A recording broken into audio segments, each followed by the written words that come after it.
Então, também. Bom, pessoal, bom dia, boa tarde, boa noite aí para todo mundo que tá colando aí, né, pessoal? Espero que todo mundo tenha curtido bem o feriado aí, descansado um pouquinho, né? Não está fácil.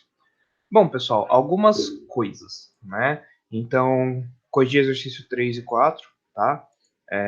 Eu deixei as coisas lá no Discord. Eu vou colocar nas disciplinas aqui, como tem algumas notas para arrumar, uma galera veio falar comigo. Tô devendo, inclusive, responder a algumas pessoas e rever algumas coisas, mas eu deixei lá a nota, né, galera? Sobre os exercícios, só para deixar comentado, eu comentei um pouco no Discord, né, galera? Tomem cuidado com o enunciado, tá? Algumas pessoas parece que se confundiram no que eu pedi para fazer e até entregaram meio que o exercício 2 no lugar do 3 e algumas coisas parecidas, eu não sei muito bem o que rolou, né? Tinha uma galera que, tipo, você via que a pessoa foi e fez, mas assim, não era o que eu pedia, e não tinha como considerar a nota do exercício de uma coisa que não era exercício. Eu tentei considerar o máximo que eu pude do exercício de todo mundo, assim, eu tentei. Até quem não escreveu a hipótese claramente, eu fui, cacei no texto, né? Inclusive eu falei, galera, escreve a hipótese depois lá da revisão tal para facilitar. E aí teve uma galera que não fez, mesmo se eu fui, eu tentei caçar no texto, eu tentei entender, eu não cobrei muito, assim, muitas revisões e tal, eu tentei cobrar o básico possível, mas assim, galera, toma cuidado um pouco nisso, né? Tipo, lê com calma, o que foi pedido, tenta escrever, vê as aulas, né? Teve uma galera que acho que não entendeu muito bem o que era uma hipótese, justificar uma hipótese. Então, perguntem nessas horas, né? Teve na própria revisão bibliográfica teve gente que não entendeu muito bem o que era uma revisão da literatura, o que era é, citar os artigos, explicar, falar dos resultados. Então, uma coisa muito importante, né, galera?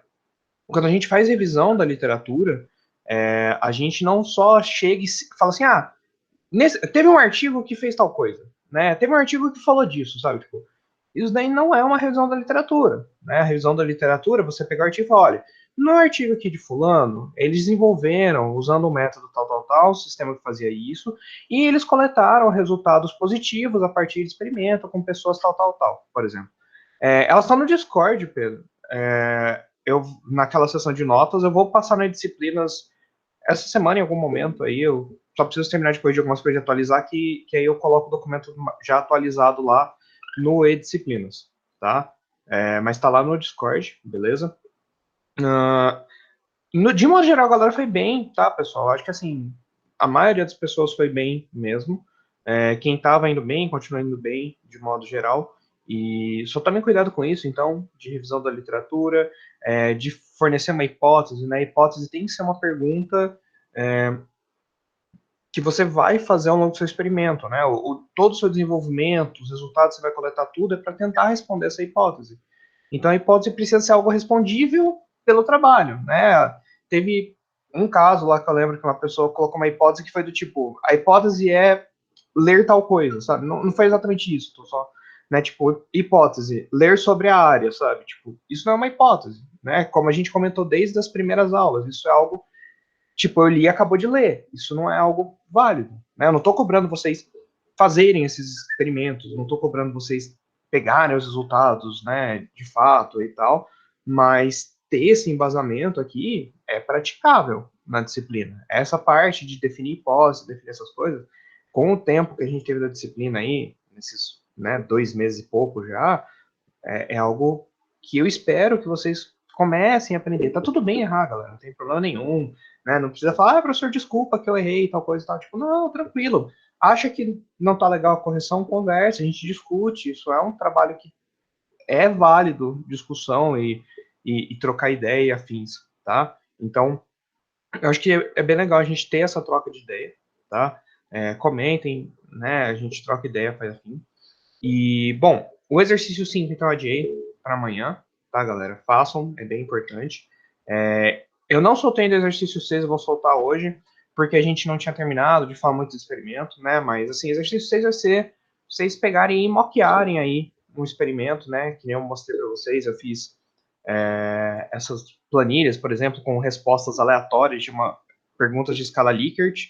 Aí eu ainda criei, por exemplo, um gráfico com vocês ali, para a gente ver qual que era a diferença dos dados. Aí eu falei que tem vários gráficos, né? Eu passei aquele site para vocês, do DataVis, né? Que vocês podem explorar, criar os gráficos. Então, quero criar um Blockplot, mas não quero ficar mexendo com as coisas lá de planilha nem nada. Não. Então, vem aqui, ó. Tem como fazer em Python, por exemplo. Cria o Boxplot, coloca lá. A ideia é assim, pegar alguns dados, né, que façam sentido para a pesquisa de vocês, né, pode ser escala ali que a gente pergunta com o usuário, pode ser tempo de execução, não precisam ser dados reais, de fato, colocados com experimento, mas assim, gera no aleatório, no range ali que vocês querem e tal, e faz o experimento, mostra algumas coisinhas aqui e ali, sabe, como vocês esperam que seria colocado, e façam, descrevam a análise, tá? É isso que eu vou pedir para vocês. Então, já vou falar o que eu falei aula passada, de novo, não é só botar um gráfico ali, acabou, né? Expliquem o que vocês estão vendo no gráfico, o que o gráfico fala ou não.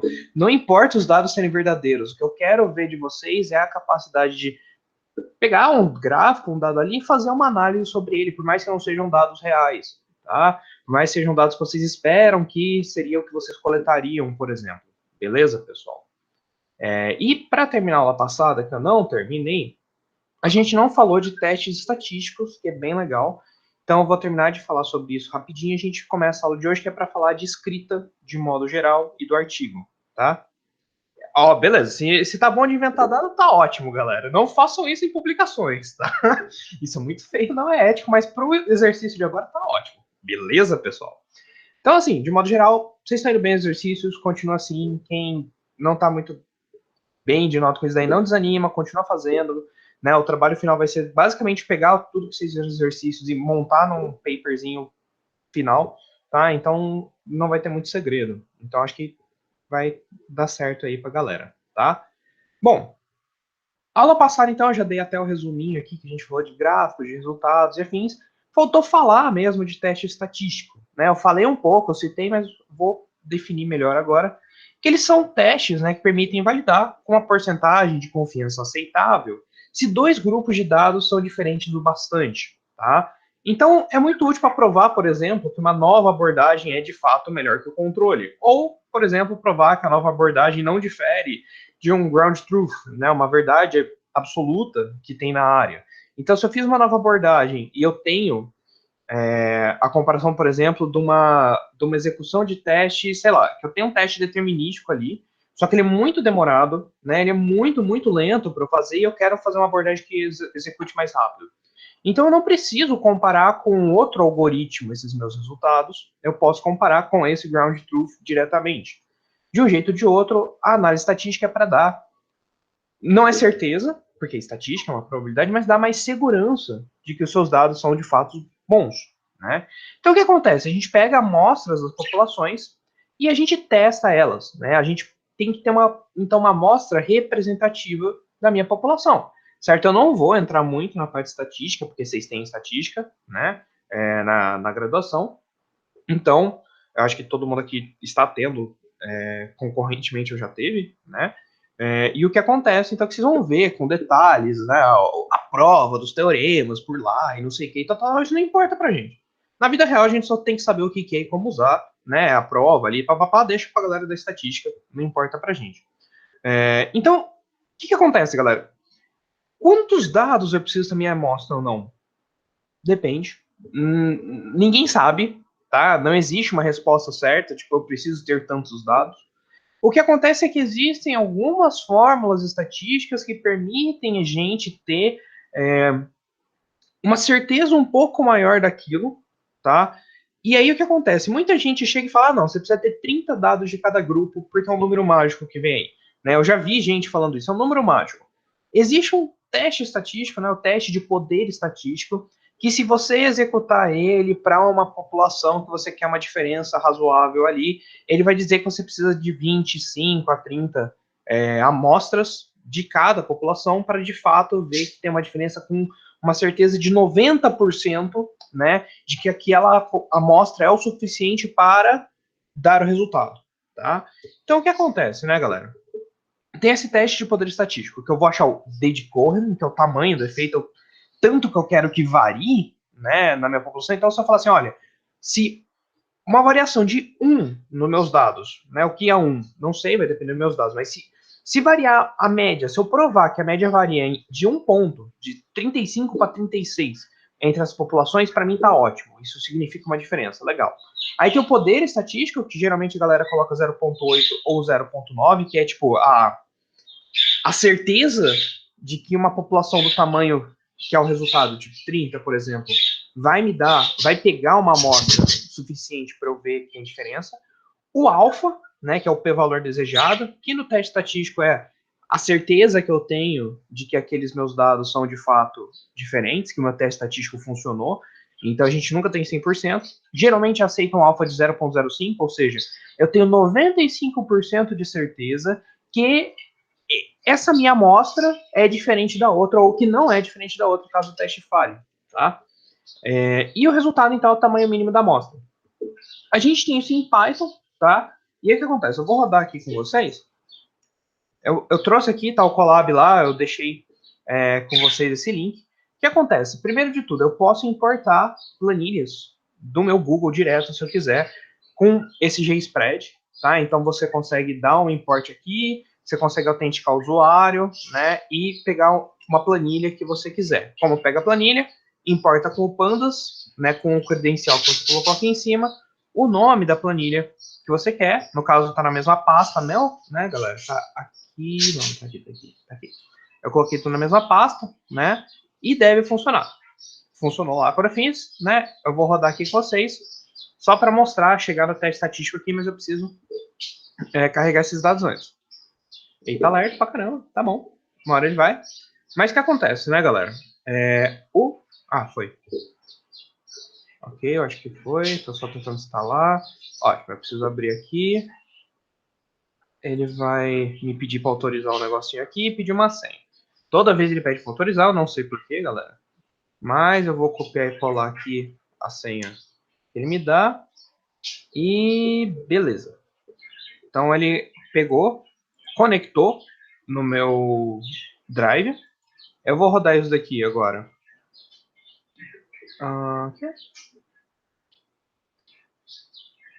Ele não achou spreadsheet, calma. Deixa eu rodar isso de novo. Ele bugou alguma coisa.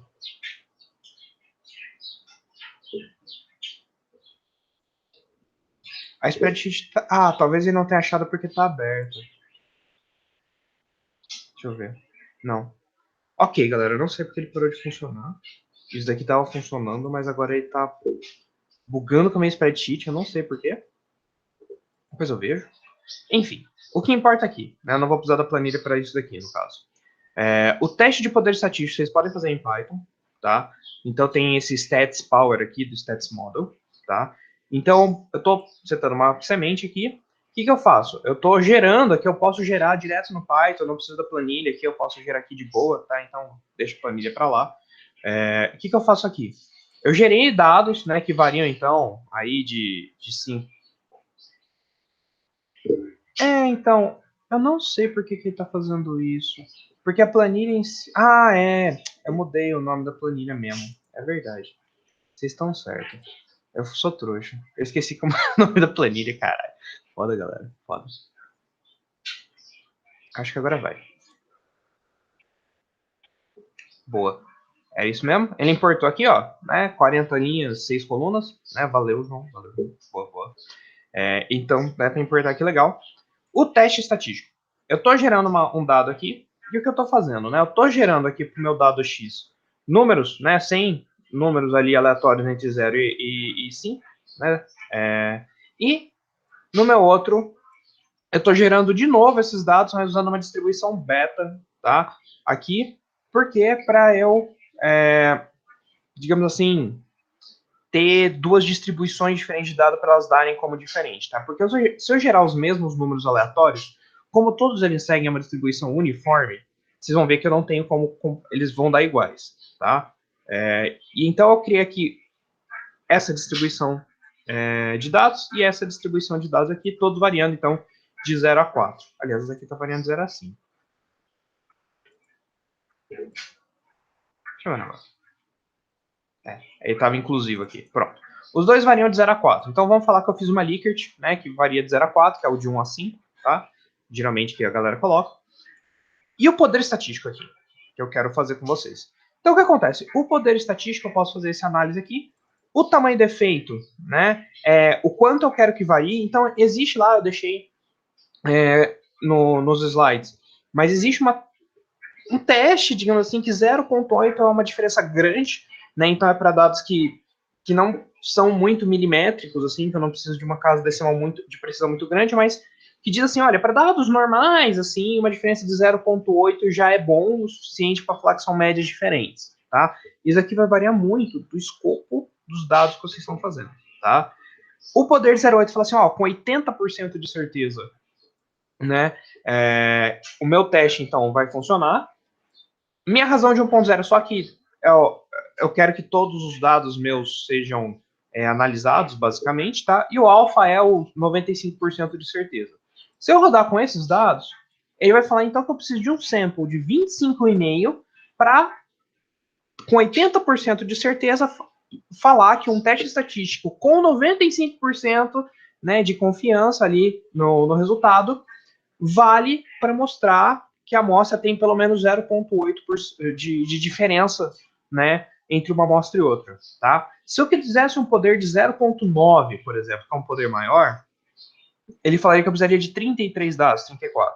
Por isso que vinha aí esse número mágico de 30, tá? Por amostra. Isso aqui é por amostra. Se eu estiver comparando A com B, A tem que ter pelo menos 33, 34, né, e B também 34, tá?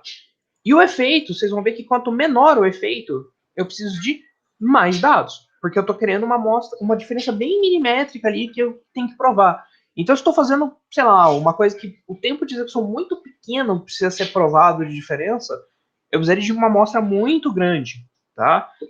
Mas, assim, geralmente, dados reais, uma diferença razoavelmente grande, quase um, assim, já é bom bastante, tá? Então, isso é o teste de poder estatístico, é daí que, se vocês já ouviram falar alguma vez, precisa de 30 de cada um, vem dessa ideia aqui de modo geral, tá? E é legal, assim, ninguém usa isso nos papers, infelizmente, mas é muito interessante porque você prova, né, para os seus dados, né, você dá mais poder para os dados que você está mostrando. Inclusive é um negócio que eu quero incorporar nos meus papers, né? E aí o que acontece? Eu volto aqui daqui a pouco, vamos voltar aos experimentos aqui rapidinho, né, galera? Com uma amostra boa bastante, eu preciso então fazer o quê? Né? Eu preciso verificar se a minha amostra vem numa distribuição normal ou não. Tá? Por quê? Porque os testes estatísticos, né, como vocês devem ter visto estatística, tem alguns que foram feitos considerando que as amostras são normais, outras não. Outras é para amostras não normais. Né? Então, eu preciso saber se os dados são dependentes ou não também, depois disso, né? Então, se eles são, quais são dependentes ou são independentes, e quantas amostras eu preciso comparar. Então, tem testes estatísticos que comparam de uma vez só mais de uma amostra. Às vezes eu estou comparando, sei lá, uma solução A, B e a objetivo, né? E aí o que acontece é que eu preciso comparar 3 amostras, por exemplo, né? Eu posso comparar 2 a 2, claro, mas 3 amostras mais fácil. Então, independente do teste estatístico, normalmente a gente busca um alfa de 0,05, né? É o 5%. E, portanto, um p-valor menor que 0,05 para rejeitar a hipótese nula que as amostras são iguais. Então, teste de hipótese, qualquer hipótese nula, as amostras são iguais. Se o meu p-valor é menor que 0,05 no resultado do meu teste estatístico, tá? Que é o p-valor é o resultado do teste estatístico de modo geral.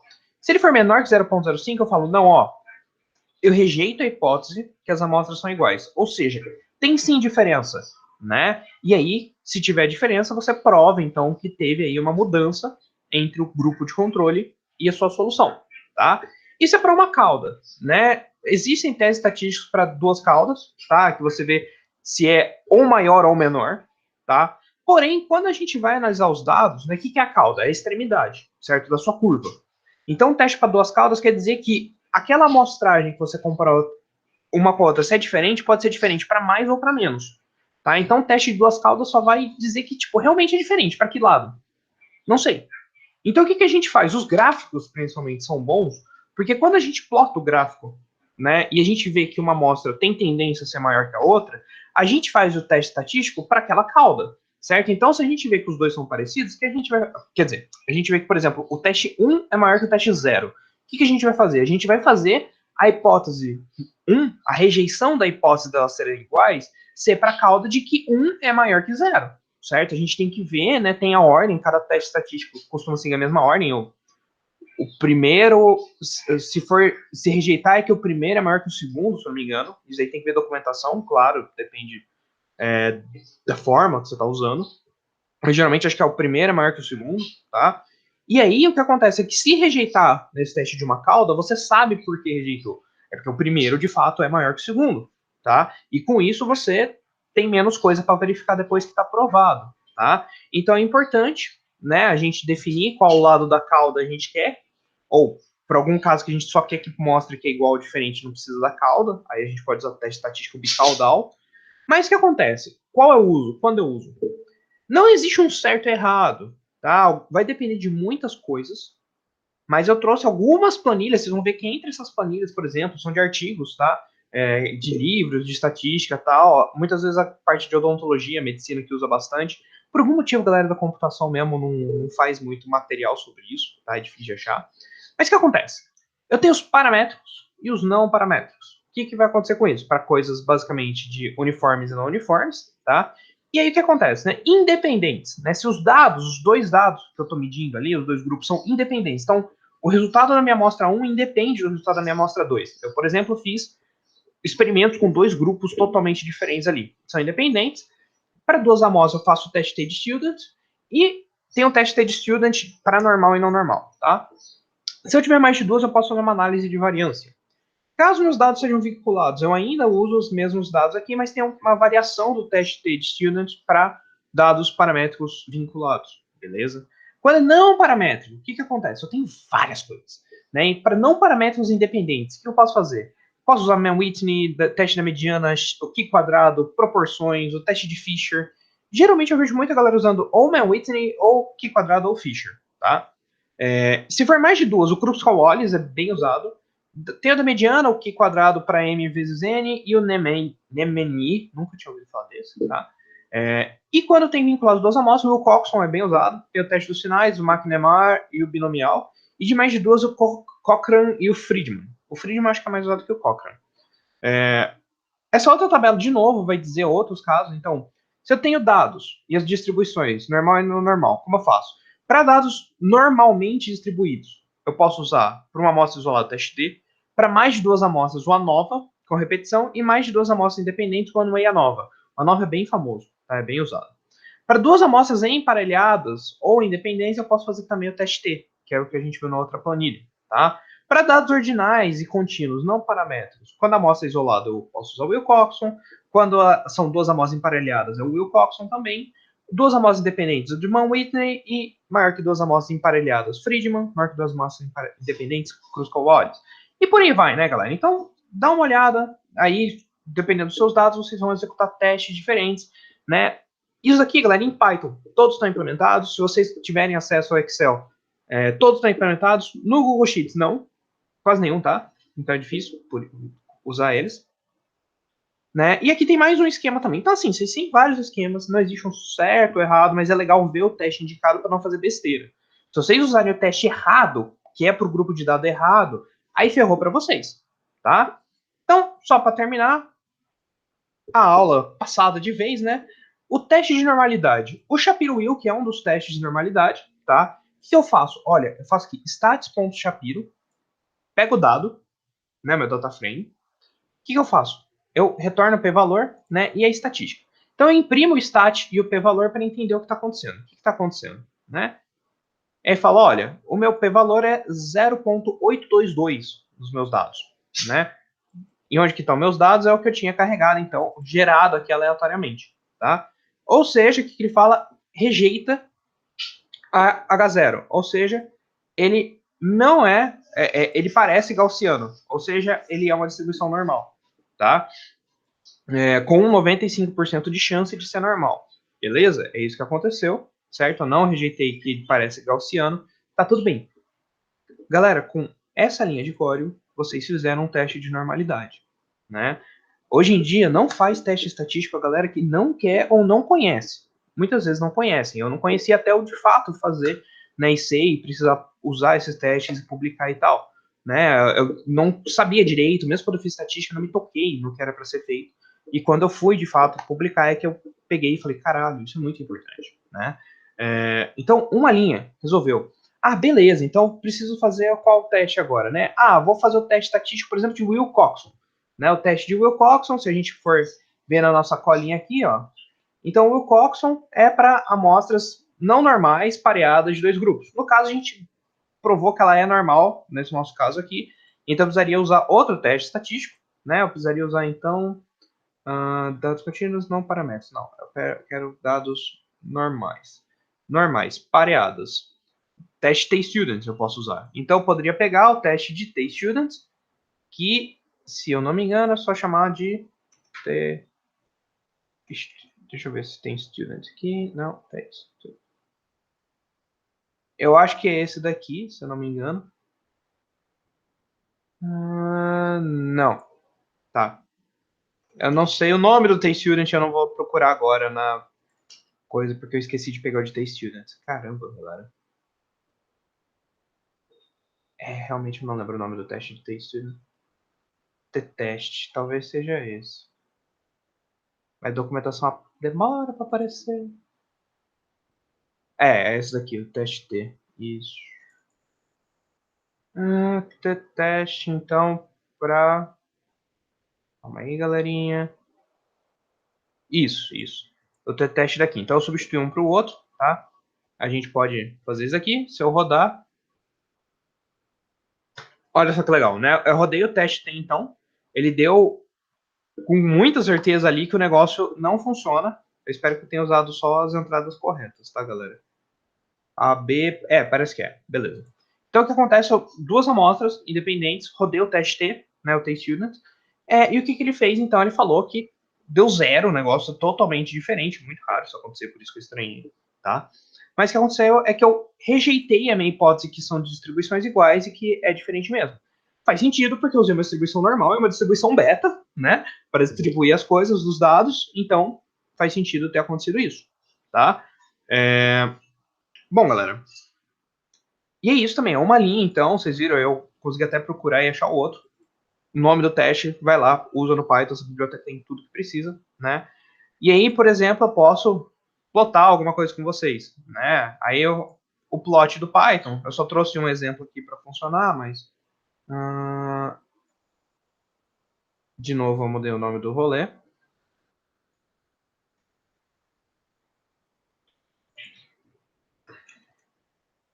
Né? É isso aqui? Ah, não, pera, é o DataFrame que eu estava usando. Mas por algum motivo ele tá com nome diferente. Calma aí, galera, do que eu... É DataFrame, caramba. Eu acho que ele perdeu a referência do DataFrame? 2 segundos, galera, deixa eu ver aqui. Acho que ele perdeu essa referência. Porque ele tava rodando da última vez. Deixa eu ver. Será que precisa do acento?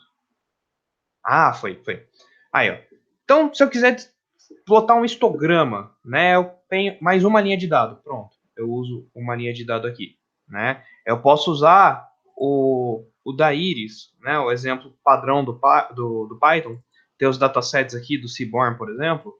Posso rodar e ele usa o histograma dali. Né? Então, galera, eu só queria mostrar para vocês que não é tão difícil criar gráficos e fazer testes estatísticos usando Python, por exemplo, ou qualquer outra linguagem de R, né?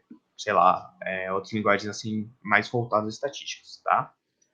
Pessoal, sobre essa parte de experimentos é isso. Eu tentei deixar várias referências aqui para vocês. Eu sei que é bem um crash course de uma coisa que dá para falar muito sobre, mas por causa do nosso tempo, né, não dá para falar muito. Tem alguma dúvida que vocês querem perguntar, alguma coisa? Podem perguntar. É uma coisa muito importante, né? Saber fazer uma análise adequada dos dados de vocês. Né? Claro, aqui para disciplina, que eu falei, galera, brinca só com o negócio. Gera os dados, faz que nem eu fiz, gera os dados aleatórios e gera as curvas e discute sobre eles, né? No exercício e no trabalho final, né? Dado moqueado mesmo, para quem não está fazendo isso nem nada. Mas faça a discussão, é legal. Testar, brincar, falar, não, eu fiz, ó, eu rodei esses testes, os testes me deram resultado tal, tal, tal. Muito da hora fazer isso. Tá? É muito importante para vocês, como futuros pesquisadores, como pesquisadores, para quem já está fazendo isso aí afins. Tá? A galera mais antiga aí, eu acho que pode corroborar aí com o tanto que é importante aí. Né? Beleza? Perguntas, dúvidas, sugestões, anseios? Senão eu começo a próxima parte. Tranquilo?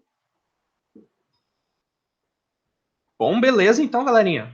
Então a gente vai falar de conclusão dos nossos trabalhos e escrita, tá? Provavelmente vou deixar uma parte para falar na outra aula, que eu já esperava que eu precisaria disso. Não tem problema, mas hoje eu quero falar do foco para vocês poderem começar, quem quiser, o trabalho final, para dar aí um mês aí de folga para vocês fazerem isso de boa, tá? Então, pessoal, a gente viu o método científico, né? A gente viu, então, que começa tudo com um problema ou lacuna, a gente vê se tem explicação, né? A gente tenta fazer uma solução, certo? Que é a nossa metodologia, certo? Então, toda essa parte aqui de achar o problema ou lacuna, revisão da literatura, certo? Vejo se tem explicação na revisão da literatura, se eu não tiver, eu mesmo levanto, isso aí já faz parte, então, tanto da revisão da literatura, quanto do levantamento de hipóteses, né, a partir do problema, quanto de definir o meu objetivo e por aí vai. Tudo isso aqui é a parte, digamos assim, da introdução e revisão da literatura, tá? Quando eu tento fazer uma solução, é o meu desenvolvimento, certo? E aí eu faço a análise da minha solução para ver se é satisfatório ou inútil, tá? Que é a minha análise de resultados, que faz parte do grande bloco de desenvolvimento. Deu tudo certo, eu tento provar isso. A análise estatística é uma espécie de prova, não é uma prova generalista, né, já que eu estou lidando com a amostragem, mas para nós, né, quando a gente não tem como provar de fato que isso funciona para tudo, se a gente tem uma prova estatística, a gente tem uma prova satisfatória para minha solução, pelo menos no contexto de aplicação que eu fiz, eu consigo dizer com um teste estatístico, com uma análise estatística adequada, não, ó, funciona mesmo, tá? Eu garanto que funciona, a não ser se tenha dado muito, muito, muito azar na minha vida aqui, né? Mas eu garanto, assim, com muita certeza que isso vai funcionar, beleza? E aí, se alguém conseguir comprovar que não funciona, ou você fez o teste estatístico errado, ou você fez alguma coisa errada na coleta da amostra, ou realmente aquele 0,05 ali, né, o 5% de chance de erro foi o que te pegou, tá? E quanto maior a amostra, menor essa chance de erro e tal, tá? Então, assim, vocês podem fazer um alfa menor que 0,05. Se vocês tiverem um dado maior, principalmente, vocês conseguem fazer uma prova mais robusta ainda, tá? E aí a gente chega na conclusão, né? Que é o que a gente vai falar agora. Então, beleza. Conclusão. Como o desenvolvimento do meu procedimento metodológico e dos resultados ajudaram a chegar nos objetivos do meu trabalho? Né? Aqueles objetivos que eu falei para vocês definirem, né? Ele é importante para isso. Porque eu estou fazendo minha pesquisa para chegar neles. Então, depois que eu falo da minha pesquisa, que eu falo do meu desenvolvimento, dos meus resultados, é hora de eu falar da minha conclusão. Eu consegui o que eu queria? O meu trabalho conseguiu chegar no resultado que eu queria? A hipótese foi provada verdadeira ou falsa? Né? Então a ideia é que quando a gente fala da nossa conclusão, a gente retoma a pesquisa como um todo, em especial os resultados, para eu tentar responder se os objetivos foram alcançados e se a hipótese pode ser validada. A ideia de uma conclusão, galera, a gente vai falar um pouco mais de escrita mais para frente, mas é não apontar só os pontos positivos, né? Como eu já tinha falado com vocês. A ideia de uma pesquisa também é mostrar resultado negativo, as fraquezas, os riscos da nossa pesquisa, onde eu posso ter, onde pode não estar sendo abordado aquilo que eu testei. De preferência, além de falar os riscos, né, as fraquezas, dê explicações razoáveis do porquê a hipótese não funciona nesses casos, tá? Então não é só falar, meu trabalho deu errado, tudo isso aí, beleza, galera? Valeu, falou. Não, é tipo, ó, não funcionou aqui, aqui, aqui, a gente acha que pode ser isso, isso, isso. E aí, por exemplo, se vocês têm uma ideia de como resolver, então isso daqui poderia talvez ser resolvido fazendo tal, tal, tal coisa, né? Você não precisa fazer um trabalho que funcione 100%, mas quanto mais você mostra que você entende do domínio da sua aplicação e que você acredita que sabe como resolver, melhor para você e para a qualidade do seu paper, porque quem lê pode continuar dali, né? Pode falar, não, concordo, esse cara tem um ponto bom, eu acho que dá para melhorar com isso, eu vou fazer, né? E alguém pode continuar sua pesquisa até. Essa frase é bem legal, né? Como você faz uma conclusão? O problema descrito na seção X foi resolvido como mostrado nas seções Y a Z, né, as sessões de desenvolvimento, resultados e afins, em que foi desenvolvido um algoritmo, método, abordagem, etc., para tratar as situações mencionadas. Né? Isso seria, digamos assim, uma conclusão adequada, de uma geral, o começo de uma conclusão adequada. Né? Aí, geralmente, eu resumo as contribuições na ordem decrescente de importância. Então, primeiro eu falo da coisa mais importante. Este projeto demonstrou, né, um algoritmo mais rápido para a aplicação Y. Né? Foi o primeiro uso do algoritmo X para esse problema Y. E por aí vai. Eu vou mostrando as contribuições da minha conclusão. Geralmente eu termino com trabalhos futuros, tá? Então, que podem tanto ser para resolver os pontos negativos que eu apresentei, ou pesquisas para expandir mesmo, né? Olha, a gente provou que isso aqui funciona para tal coisa, e agora se eu executar nesse outro grupo? Ou, e se a gente pretende, então, usar tal algoritmo que a gente acha que vai ter uma acurácia melhor, que vai ser mais rápido, e por aí vai, né? Então, geralmente, a gente termina a conclusão dando o passo inicial para próximas pesquisas, tá? Não precisa ser você que vai fazer, beleza? Então, pessoal, com isso, a gente agora, né, com essas informações, a gente passou por toda a jornada de fazer uma pesquisa, né, de como seguir a metodologia científica, de como pensar no meu projeto, como elaborar o meu projeto, como analisar os resultados, tal. Claro que o desenvolvimento vai depender de vocês, né, do conhecimento que vocês têm, do conhecimento da área, tal. Por isso que a gente não tem como falar muito aqui, né? O desenvolvimento é uma coisa muito mais técnica do que de metodologia científica em si. A gente viu como tentar fazer, né, os testes e análise e afins, seguindo a metodologia, pelo menos. Então a gente pode escrever agora os resultados quando a gente terminar a pesquisa, tá?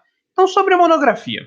A monografia, ela pode ser usada como um termo amplo, tá, galera? De textos científicos que tratam de um tema só, tá? E aí o que acontece é que essa monografia, ela apresenta resultados dos estudos sobre esse tema, né, que eu falei. Eu estou falando daquele monografia, daquele mesmo tema, né? E especificamente a gente usa muito o termo monografia para TCC, né? A monografia da conclusão de curso, né? A monografia do ensino técnico, a monografia de tal coisa, né? É um documento no sentido amplo, que a galera chama de lato sensu, ou seja, ele não é específico para uma formação acadêmica. Ele é só uma pesquisa geral que usa a metodologia científica, tal, mas não é uma coisa em sentido específico. Ela não vai te dar um currículo ali específico, ela não vai te tornar mestre, doutor, qualquer coisa assim, tá?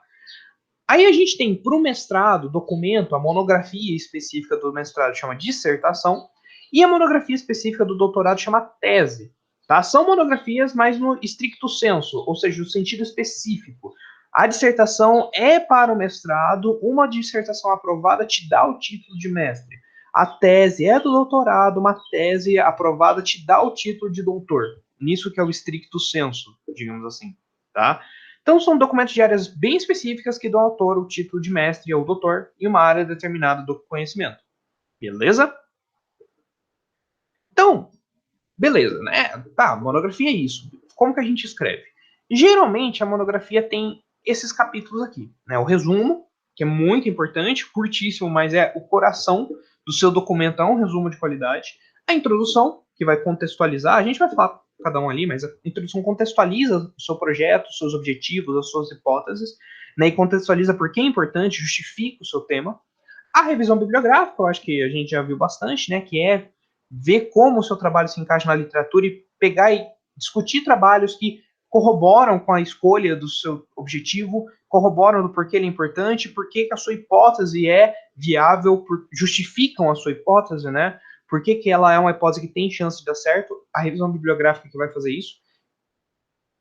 E já dá uma luz de como o seu resultado se compara com os outros, né? Então, quando você compara o seu resultado com outros, tem que estar na revisão bibliográfica, os procedimentos metodológicos tem que estar na revisão bibliográfica, ou você até pode fazer uma subseção nos experimentos, dando uma mini revisão bibliográfica.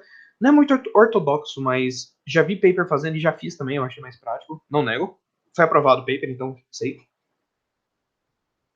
Você fala do desenvolvimento, né? Então, que é o algoritmo que você fez, como você implementou, como você testou. Então, o desenvolvimento tem essa parte de testes também, resultados e debate dos resultados, as conclusões e as referências, tá? Então, esse é como geralmente é a estruturação de capítulos de uma monografia, tá? A revisão bibliográfica e o desenvolvimento ocupam mais de um capítulo, geralmente. Então, Você pode fazer, por exemplo, capítulos, sessões de revisão bibliográfica para temas separados, caso sua monografia, por exemplo, use alguns temas diferentes. E o desenvolvimento, geralmente, quase sempre, para a questão de ficar organizado, ocupa mais de um capítulo. Então, tem, por exemplo, o desenvolvimento, né, a parte da metodologia em si, do que você fez, implementou os algoritmos e afins, a parte, por exemplo, da experimentação, então você definir como você vai experimentar, quais foram os critérios que foram, e aí os resultados, né, e aí geralmente os resultados têm uma parte da discussão dos resultados também, que não necessariamente é um capítulo, tá? Mas ainda assim segue essa ordem, né, a bibliografia, e depois o desenvolvimento, e depois as conclusões, beleza? O resumo, né, galera? O resumo é muito importante porque ele explica do que se trata o trabalho. Então, ele resume a área de aplicação, a metodologia e o principal resultado, né? A introdução, logo depois, apresenta objetivos, limitações e métodos do trabalho.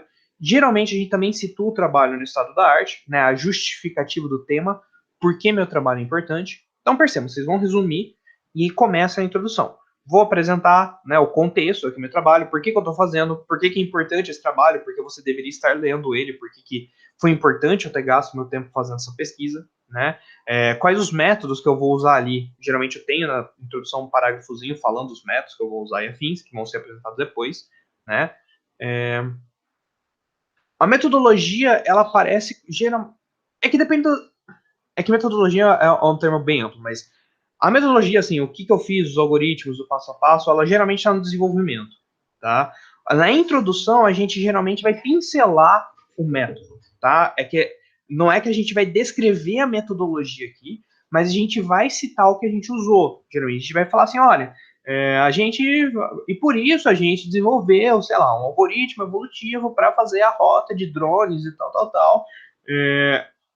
E conforme a literatura. E aí você vai falar, ó, então, a literatura que baseou o nosso trabalho está na seção tal, o desenvolvimento do método em si, né, por exemplo, o desenvolvimento do algoritmo evolutivo está aqui, os experimentos estão aqui, tal, tal, tal, você vai guiar o leitor, mas a introdução, no geral, vai situar, né, o que está acontecendo, tá? Então você já vai entender pela introdução a importância do seu trabalho, por que ele é relevante, por que ele é atual, o que você queria fazer com ele, tá? E as limitações, por exemplo, que você não conseguiu, se tem alguma coisa que você limitou, alguma especificação da área de aplicação, por exemplo, você já deixa na introdução claro que você testou nesse domínio, tá? Esse tipo de coisa. E aí você justifica, claro, o tema com ela, porque você está justificando por que é importante. Na revisão bibliográfica, né, a gente apresenta os trabalhos similares, os conceitos fundamentais para compreender aquele trabalho. Então, galera, um negócio que eu comentei com vocês, né? A revisão bibliográfica, ela geralmente apresenta os conceitos ali por trás, citando os outros trabalhos, tá? O que pode ser feito, o que acontece, inclusive alguns feedbacks eu comentei. Às vezes eu posso definir conceitos muito importantes que eu acho que o leitor não vai saber na introdução ou numa sessão de conceitos antes da revisão bibliográfica. Às vezes as pessoas separam assim, principalmente em dissertação de mestrado, tese de doutorado.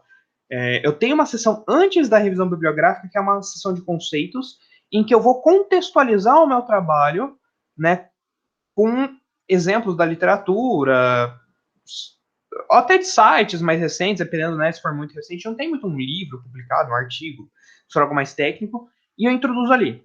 O problema é, a revisão da literatura em si, o foco dela, né, é eu pegar os trabalhos similares, recentes, né, e falar, olha, esse trabalho usa os algoritmos aqui, aqui assado, né, para alcançar tal resultado, tiveram resultados bons aqui, tiveram resultados problemáticos nesse ponto aqui, e é nisso que eu estou embasando a minha lacuna, né, agora, dessa técnica que eu estou usando aqui, então, esse paper, aplicam ela em áreas, né, correlatas, tem bons resultados, por isso, a minha hipótese é de que esse algoritmo vai funcionar bem para preencher essa lacuna aqui que eu acabei de mostrar. Né? É uma história que está sendo contada na nossa revisão. Tá? A gente vai ver uns exemplos na aula que vem, eu quero discutir uns papers com vocês para fazer mais sentido, tá? Mas foquem bastante nisso, né? Que a gente precisa contextualizar o nosso trabalho, a importância dele com base em papers novos, tá? A sessão de revisão bibliográfica não o foco dela não é fazer ser um link da Wikipedia, né, de falar o que é aquela área. quem está lendo provavelmente já sabe o que é algoritmo evolutivo, já sabe o que é um banco de dados, já sabe o que é aprendizado de máquina. Pode ser que ele não sabe, e aí é importante você falar de algoritmos específicos recentes. Ele não vai saber o que é um MapElite, que é um algoritmo evolutivo específico, né? Ou ele até pode saber o que é, mas ele não vai saber de aplicações recentes. Então, eu vou falar das aplicações recentes ali, de como está sendo usado, quais resultados e afins, tá? O desenvolvimento é onde apresenta o trabalho.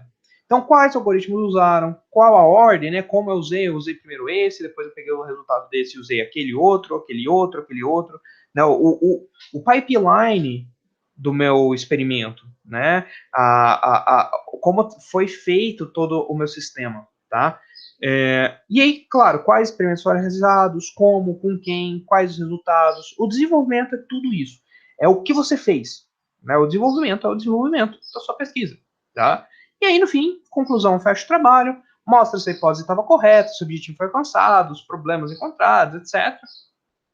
Muitas vezes é acompanhado de um parágrafo ou sobre sessões de trabalhos futuros, que eu comentei no começo da aula, né? São ideias para melhorar o trabalho apresentado, né? Pode ser por você ou por outra pessoa. Você não precisa falar no trabalhos futuros que você está fazendo ou vai fazer. Ah, eu fiz o MEIC, eu não quero mais fazer isso, eu não quero mais mexer nisso na minha vida, eu odiei a área acadêmica.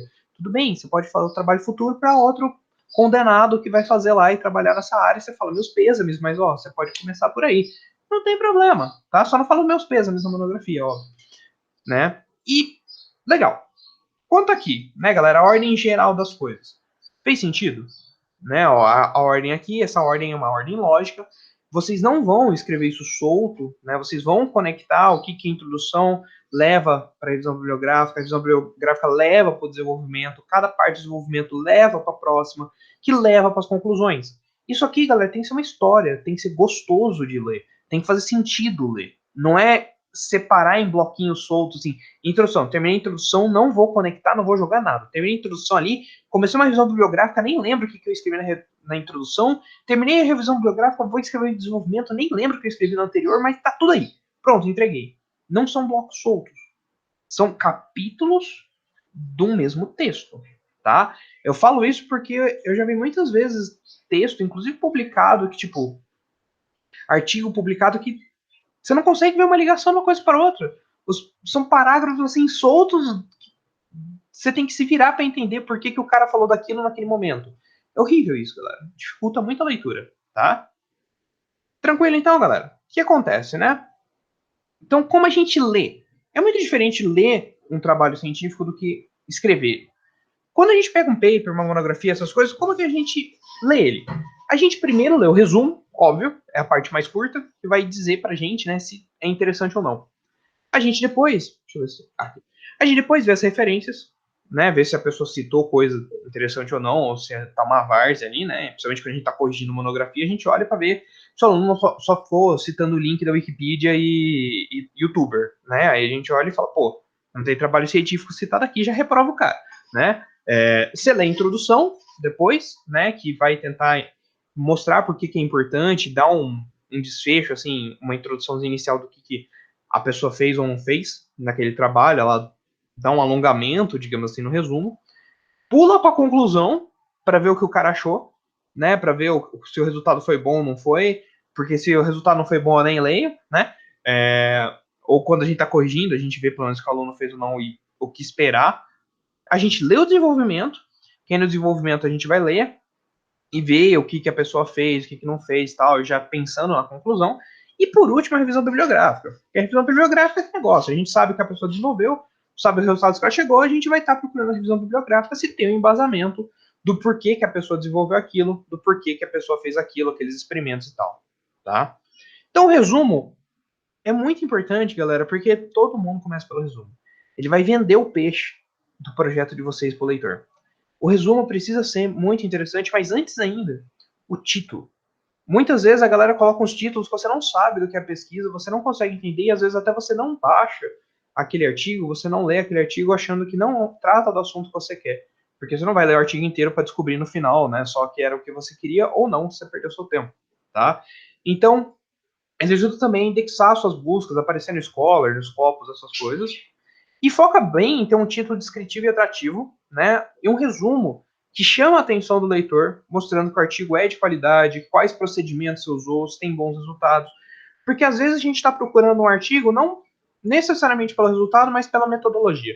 Né? Então, eu estou fazendo uma revisão bibliográfica sobre Deep Learning, né? Sobre Q-Learning, né? Alguma coisa específica. Se eu falo no meu resumo diretamente que eu usei isso, se o meu título dá a entender que eu usei isso, provavelmente a pessoa vai ler o seu artigo e talvez citar, que é o que a gente quer, né? Que o nosso artigo seja citado, seja lido, né? Seja mencionado. Então é muito importante isso. Às vezes a pessoa só está procurando, sei lá, resultados específicos mesmo de uma área. Então você chega e fala, olha, o que a gente fez aqui, aplicou nosso algoritmo no sentido de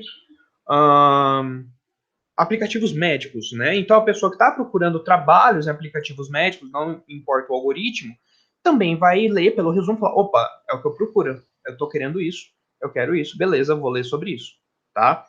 Então, muito importante isso. A introdução vem logo depois e é o que vai apresentar o objetivo, o resultado esperado, a limitação, a metodologia utilizada, o justificativo do tema.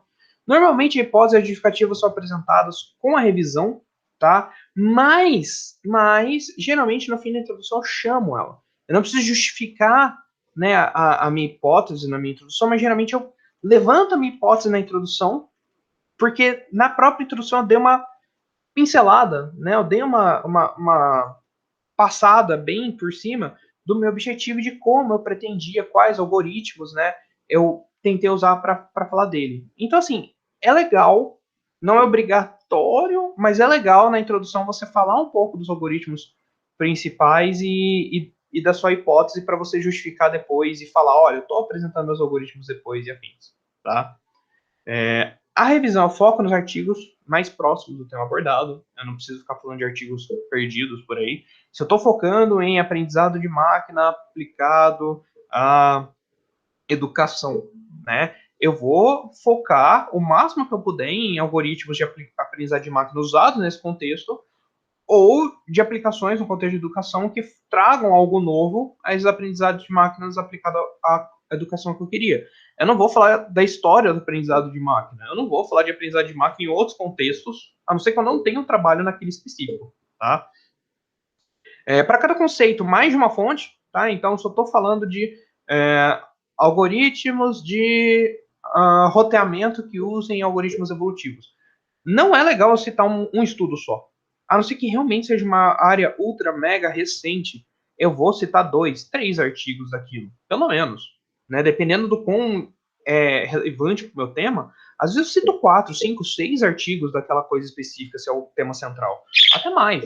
O que importa é você realmente mostrar que aquilo é usado, que você tem importância daquilo e quais as inspirações que você teve para desenvolver o seu projeto. Tá? É interessante separar bem a revisão de conceitos diferentes, né? Então, eu vou revisar aqui geração procedural de níveis, aí eu vou revisar mais especificamente a geração procedural de níveis com a técnica X, e depois eu vou revisar aplicações com a técnica Y, que eu vou acrescentar a técnica X para gerar, que a minha hipótese é que ela gere níveis melhores, tá? É uma historinha. Tem gente que joga uns papers aleatórios, fala um pouco de um tema, um pouco do outro, e volta no tema lá de cima, e depois vai para um terceiro tema, volta para o segundo tema. Galera, revisão da literatura não é jogar um monte de artigo ali e falar deles. Ou se não só citar o artigo e falar. É contar uma história e mostrar para quem está lendo por que você fez as escolhas que você fez. Qual é a importância da literatura naquele contexto. Tá? Não é um bando de paper jogado. Isso é muito importante.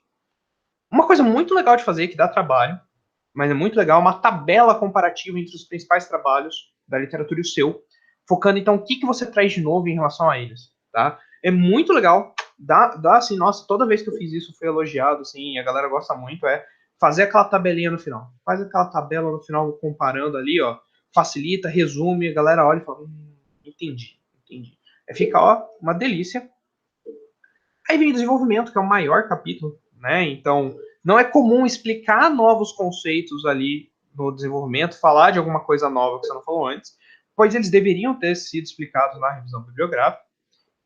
E se eu comparar trabalhos com os meus resultados propostos, geralmente os trabalhos comparados devem ter sido apresentados na revisão bibliográfica, tá? Eu posso citar ali, sim, no meu desenvolvimento, mas é legal deixar isso bem separado e bem claro, tá? E tem gente que pode implicar que você citou ali trabalhos novos. Mas desde que você cite os trabalhos que você está se baseando para aquela metodologia, para aquelas métricas, para aquele experimento, já é menos pior. Né? Citar ali com clareza, separar aquilo de onde você está tirando, pode ser usado, não tem muita, muita treta, tá? Mas toma cuidado em apresentar informações novas aí. Conceitos, principalmente, não é legal apresentar no desenvolvimento, tá? Tô apresentando um algoritmo novo aqui que eu não tinha falado antes.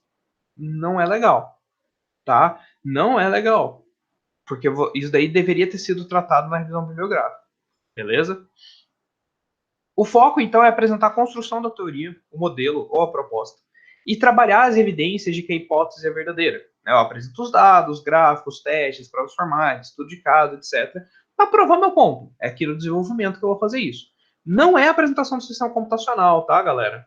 Então, eu não preciso mostrar o código, eu não preciso mostrar diagrama de classe, a não ser que seja uma coisa de engenharia de software. Claro, né? Mas eu não quero saber dos detalhes, né, de como você implementou a nível de código. Eu quero saber os algoritmos utilizados, parâmetros, essas coisas, e como isso gerou o resultado. Eu preciso explicar esses detalhes para ser reprodutível, né, reproduzível o seu paper, mas não a nível de, tipo, printar o código ali e detalhes de implementação, a não ser que o detalhe da implementação específico seja uma otimização, por exemplo. Aí pode fazer sentido, tá? E como a gente geralmente escreve, né? Eu falei como ela é organizada, eu falei como a gente lê, como a gente escreve. Geralmente a gente começa pela introdução, vai para o desenvolvimento, escreve as conclusões, faz a revisão da bibliografia. Se você está na Idade da Pedra e não está usando o LaTeX, você escreve as referências todas, né? E aí você faz o resumo por último. Depois está tudo pronto, você escreve o seu resumo, tá? Normalmente a gente escreve a monografia após ter parte dos resultados prontos, né, uma boa parte pelo menos, para a gente ter noção do que deu certo, o que deu errado, o que a gente vai botar de fato, o que foi importante, o que não foi importante. Então a gente tem uma noção melhor então do que fazer, quais referências vão ser importantes, como que eu apresento o resultado do melhor jeito e por aí vai. Aí galera, então, beleza, isso aqui eu queria falar com vocês da monografia, como escrever uma monografia de modo geral, e a gente tem também o paper, certo? O paper ele é muito parecido com a monografia, e eu vou falar sobre ele, eu vou usar muita coisa que eu falei aqui na monografia, por isso, vem a pergunta de sempre. Vocês entenderam? Tá tudo bem? Dúvidas? Querem perguntar alguma coisa sobre essa escrita em geral da monografia? Tá tranquilo? Professor, eu só tenho uma Fala. dúvida. Fala, Matheus. Você falou quando a gente propõe, por exemplo, um algoritmo, vamos supor, a gente tem um algoritmo X, uma classe de algoritmo X que sempre produz um resultado com 90% de acurácia. Aham. Meu trabalho se propõe a desenvolver um método que traz 95% de acurácia. Uhum. Então, teoricamente, o foco do meu projeto seria demonstrar esse novo algoritmo, ok? Eu não Uhum. preciso printá-lo de ponta a ponta. Mas aí, por exemplo, se alguém quer reproduzir o meu resultado, a pessoa precisaria ter um algoritmo, não precisaria? Sim, sim. O algoritmo, sim. Aí, por exemplo, eu teria que disponibilizar em algum lugar ou a pessoa interessada deveria entrar em contato comigo? Aí é um ponto legal que eu vou falar um pouco depois sobre isso até. O que acontece, Matheus? No texto, né, no texto da monografia, você tem que falar como é o algoritmo. Só que, geralmente, o seu algoritmo, partindo de um pressuposto aí, tem, claro, exceções, mas o seu algoritmo ele vai usar outros algoritmos dentro dele, né, outros conhecimentos comuns da computação, e você não vai precisar citar esses detalhes. Você vai, por exemplo, falar assim, ó, meu algoritmo eu usei técnica tal, tal, tal, tal para compor ele, e nesse meu algoritmo qual é a novidade? Ó, esse pseudocódigo, por exemplo, né, é comum, você coloca um pseudocódigo que vai mostrar as etapas, passo a passo, de como deveria ser feito, você vai falar quais são as entradas que você testou, que você não testou, qual o melhor padrão tal. Isso tudo na monografia.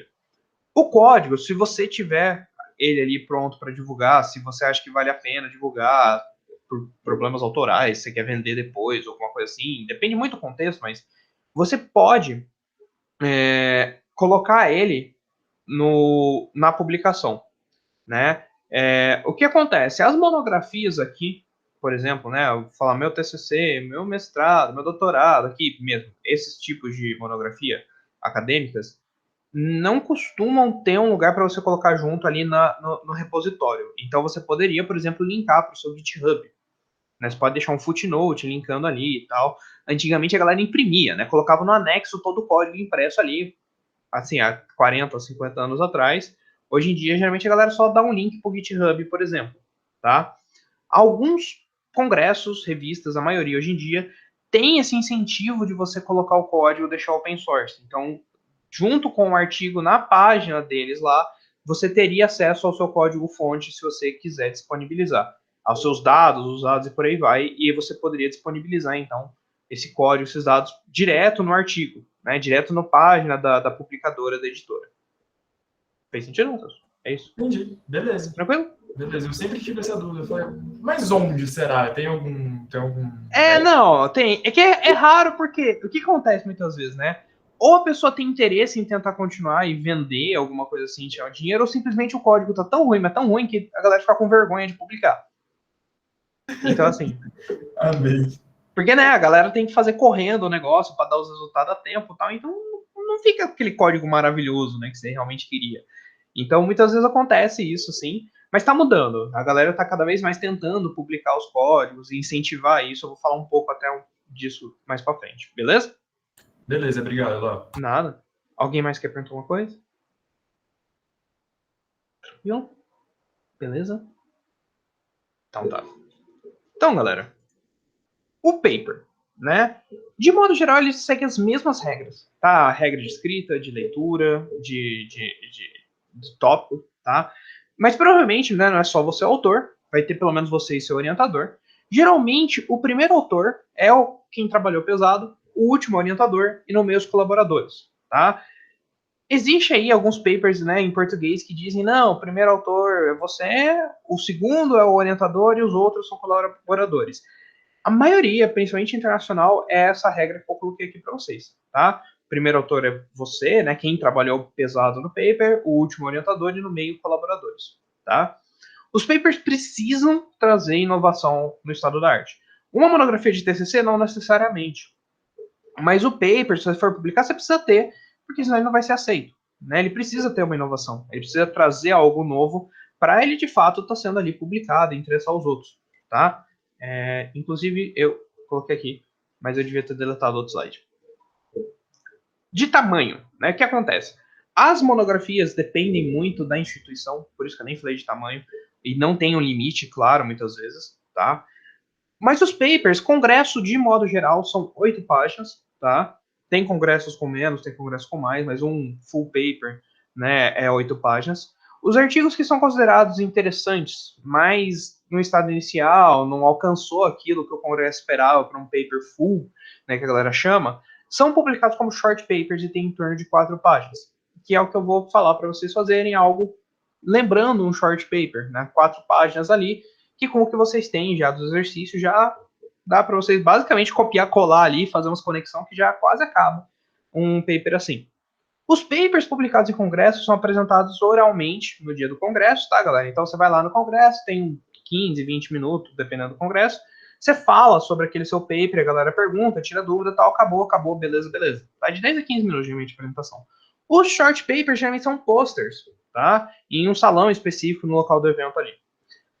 Ou agora, remoto, o que está acontecendo é que o short paper, geralmente, o autor tem 5 minutinhos ali para falar sobre a pesquisa dele ali, né, na apresentação, já que não tem mais os posters, tá? Que é o que eu vou pedir para vocês fazerem também. Os artigos em revistas são mais variados. Eles podem ter de 12 a 20 páginas no geral, né? Depende da revista muito. Tem revistas que não colocam um limite também, fala, escreve aí o que você acha que é importante, tá? E são diretamente publicados na revista. Não tem apresentação oral, você não grava vídeo, nada assim. Em todos os casos, todos eles, não importa se é congresso ou revista, as editoras costumam cobrar uma taxa alta por página extra, caso o autor queira exceder o limite. A revista é um caso específico que às vezes não tem limite, mas geralmente eles cobram quando tem o limite, que é tipo, sei lá, $100 por página, $150 por página, vai depender muito da revista, do congresso e por aí vai, tá? Atualmente existe, né? Eu caí ou foi só o meu Meet se matando aleatoriamente? Não, você tá aqui Tá, ainda. beleza. Só meu Meet bugado. Atualmente existe um esforço grande, então, da comunidade para liberar os códigos-fontes, que a gente estava falando com o Matheus, né? E as bases de dados das pesquisas. É sugerido, na maioria dos casos, mas algumas editoras tornam de graça o seu paper por acesso público se você divulga os seus códigos, tá? Como vocês devem saber, né? A gente paga para publicar o paper, eles pagam para as pessoas lerem o paper, e a editora ganha todo o dinheiro por trás disso. Mas se você libera o seu código, pelo menos as pessoas não têm que pagar para ler. Né? Algumas editoras andam fazendo isso. Tá? Então, tem essa iniciativa vindo. É claro que tem muita coisa, nossa, tem uma. Assim, a gente poderia ficar muito tempo discutindo sobre o quão eticamente errado é o modelo de processo de publicação atual e por aí vai e tal, mas assim, não vou chegar nessa discussão hoje, tá? De modo geral, então, galera, um artigo trata sobre uma ideia principal, né? Uma específica.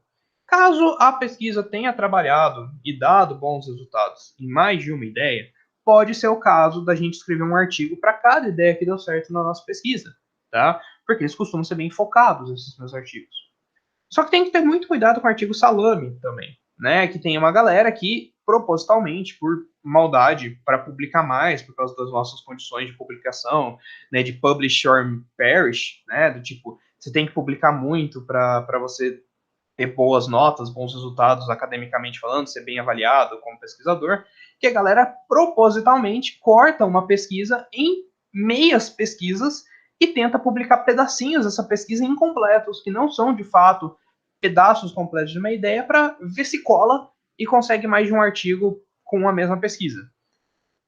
Não é eticamente legal, tá? Assim, muita gente infelizmente faz e não existe muito claramente uma punição para fazer, mas é mal visto.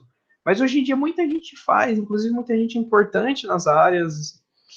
E aquele negócio, a pessoa não está 100% errada porque o sistema está quebrado, né? Mas assim, evitem. Não é uma coisa muito eticamente legal com quem está lendo a sua pesquisa, você quebrar ela em várias partezinhas. Né? Não é uma coisa muito legal, não é muito honesto, não é muito justo com os outros publicadores, os outros pesquisadores e por aí vai. Tá? Então, cuidado com isso. Toma muito cuidado também, galera, quando a gente está falando de paper, na revisão bibliográfica. Principalmente nos congressos, os trabalhos citados tendem a ser mais recentes. Né? Então, eu já vi gente falando besteira nos Twitter da vida. Nossa, galera, é foda. Ter Twitter é uma benção e um pesadelo, velho. Tem galera reclamando de falar de coisa recente. Fala, mas eu pesquiso uma área que o livro texto que tem o algoritmo que eu quero tem 30 anos. Galera, se o algoritmo que você está citando tem 30 anos, né, o algoritmo, qualquer coisa que tem, geralmente você não cita ele, porque ele é considerado conhecimento comum. Vocês precisam explicar o que é um algoritmo de busca quando vocês estão escrevendo um paper, galera? Vocês não precisam. Quando você está escrevendo um algoritmo, um paper para um congresso de algoritmos evolutivos, você precisa explicar o que é o base do algoritmo evolutivo? Você não precisa. Você está no congresso de rede neural, você vai falar o que é o conceito de uma rede neural? Você não vai. Então, você não precisa citar um artigo de 1970. Né? O que acontece é que você vai ter que citar as coisas novas. Se você está usando alguma coisa que está inovando especificamente num artigo super antigo que por algum motivo a humanidade esqueceu dele, tudo bem citar. Só que você não vai fazer a revisão bibliográfica do que você está fazendo em cima de 200 papers de 1980. Né? Você ficou parado no tempo, alguma coisa está muito errada se todas as referências que você está usando são de 1980. Tá? O que acontece é, congressos, principalmente, são o que é o estado da arte, o que está rolando agora, o que a comunidade está interessada em pesquisar. E são comunidades relativamente fechadas, conhecidas entre si. Então, o que a galera vai pegar? Se você pegar um tema que eles não estão acostumados, que ninguém publica sobre isso faz tempo, e você vai lá e tenta publicar, e, tipo, faz tempo, dizendo 3, 4, 5 anos, você vai ter alguma coisa estranha. Provavelmente, você vai ter pelo menos uns 2, 3 papers recentes sobre esse tema que você está falando. Alguém pesquisou sobre isso nos últimos 2, 3 anos e publicou. Não é possível. Então você vai lá e coloca. Ah, eu não consegui achar, mas eu consegui achar outros papers de coisas similares nos últimos 2, 3 anos. Então cita eles. Mostra que você está atualizado. Porque se você pegar paper antigo, Provavelmente você deixou alguma coisa de fora. E publicando num congresso da área, a galera que tá lá sabe o que é atual. Eles estão fazendo o que é atual, eles conversam com os colegas dele que estão fazendo as coisas atuais, e você vai tomar porrada. Né? Os caras vão olhar e falar, cara, você tá desatualizado. Como você tá tentando publicar num congresso que é para ser a coisa atualizada do estado da arte, você não tá usando referência aqui atualizada, né? Então tem que tomar muito cuidado com isso, tá? Geralmente a galera fala 2, 3 anos. Eu já vi absurdo, né? Do outro lado da história, eu já vi absurdo de revista falando que eu tinha que ter citado um paper que não tinha sido lançado ainda no momento que eu submeti o paper para a revista. Eu já recebi esse feedback, revista da I3E, lá de jogos. Os caras me mandaram no meu review que eu tinha que ter citado um paper. Eu fui olhar a data de publicação do paper. Era depois da data que eu submeti o paper para os caras. Os caras queriam que eu olhasse no futuro para publicar. Então, assim, tem sacanagem, sim. Tem revisor sem noção. Mas, de modo geral, tentem citar algumas coisas, uma parte boa das suas referências, que são aí dos últimos 2, 3 anos, né? Pelo menos a maioria aí nos últimos 5, 6, 7 anos ali. Coisa mais antiga que isso, só se realmente fizer muito sentido para o seu paper, tá? Outra coisa importante, nunca digam, não existem trabalhos sobre esse tema. Fala, na nossa busca, não encontramos trabalhos sobre o tema, certo? Então, você pode não ter lido, pode ter ficado alguma coisa fora da sua busca, ninguém consegue ler tudo que tem na literatura, mas chega e fala, olha, na nossa busca, nós buscamos aqui pelos termos-chave, tal, lemos surveys aqui, assim, tal, não achamos nada sobre isso, né? Seja bem claro na contribuição do artigo, tá? Desde o resumo até a contribuição, a conclusão. Não seja modesto, então prova que os resultados são bons, que a sua pesquisa é válida, defende a sua pesquisa, mas não exagera, tá? Você não foi e criou a pedra filosofal ali, você não está transformando latão em ouro, você não está fazendo nada disso. Então não generaliza mais do que você provou ali, tá? Você provou tal coisa, você defende com unhas e dentes, você provou ali, você está com o dado certo, você fala, não, ó, tá funcionando, isso aqui tá provado que funciona para aqui, isso aqui é bom, isso aqui funciona para esse caso aqui. Agora, não generaliza o que você não provou. Se você provou um negócio para um caso, não fala que isso funciona para todos os casos. Fala que pode ser que funcione e mais experimentos são necessários. Isso você pode falar. Tá? E tem grandes chances de funcionar, desde que você tenha embasamento que possa ser generalizado, claro. Se você não apresentar nenhuma prova de que isso pode ser generalizado, não fale que pode ser generalizado, ou pelo menos fala, vamos tentar generalizar como trabalho futuro. Tá? Beleza, galera. Deixa eu ver como temos de tempo. Vai dar tempo, acho, de falar quase tudo. Boa. Tranquilo até aqui, galera? Então, sobre escritas de monografias, de papers, tá de boa? Entenderam a ideia? Né? Eu sei que alguns já publicaram, outros estão longe ainda de publicar, mas é legal ter esse conhecimento, né? Ver como escreve.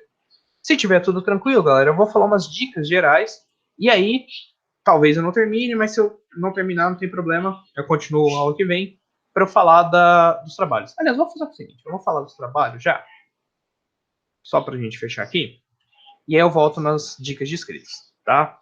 Então, pessoal, hoje que eu terminei a parte de experimentos com vocês, e como vocês estavam precisando desse tempo extra do exercício 5, eu vou soltar o exercício 6 hoje. Bem simples, galera, ó. É o que a gente viu na aula mesmo. Faz um mockzinho de dados, mostra um gráficozinho ali discutindo, mostra uma análisezinha estatística, de acordo com a pesquisa de vocês, tá? Pega aí um dado, tal. Quem está fazendo o survey, quem está fazendo essa revisão da literatura, pega, por exemplo, um dado que vocês viram em um paper, por exemplo, né? Fala certinho isso, mas tipo, por exemplo, apresenta a discussão de alguns dados que vocês viram, né? Vocês podem pegar e replicar, né? Dando a citação correta dos dados que os caras mostraram e, por exemplo, comparar dados de mais de um experimento do que vocês viram e discutir ali. Tem problema para mim nesse caso não, porque é claro que um survey não tem uma sessão, né, de resultados, né, discutindo gráficos ou resultados ou coisa assim, geralmente, um survey, pelo menos não, mas, se fosse uma revisão da literatura, teria, né, os resultados encontrados e afins, mas tentem pegar e fazer essa análise, né, o que eu quero que vocês façam essa análise, deixem claro que vocês estão fazendo um survey e tal, mas que vocês estão analisando esses dados aí, tá?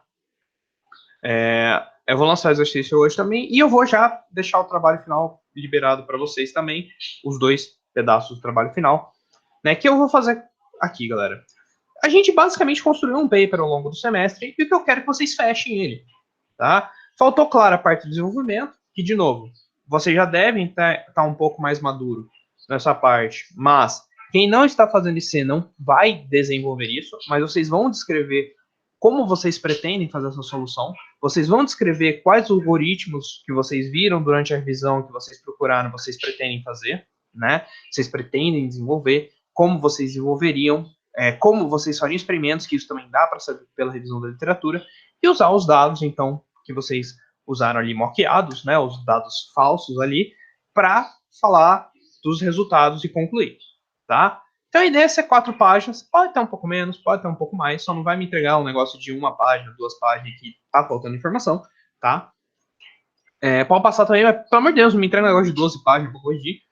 Preferencialmente, sigam o template LaTeX, vai facilitar a vida de vocês pra caramba, por mais que dá uma briguinha no começo ali, mas ajuda muito. Sigam a formatação correta, né, de parágrafos, de textos, de citações e afins. Teve uma galera que citou tudo bem caótico no exercício de revisão da literatura, então se atentem a isso.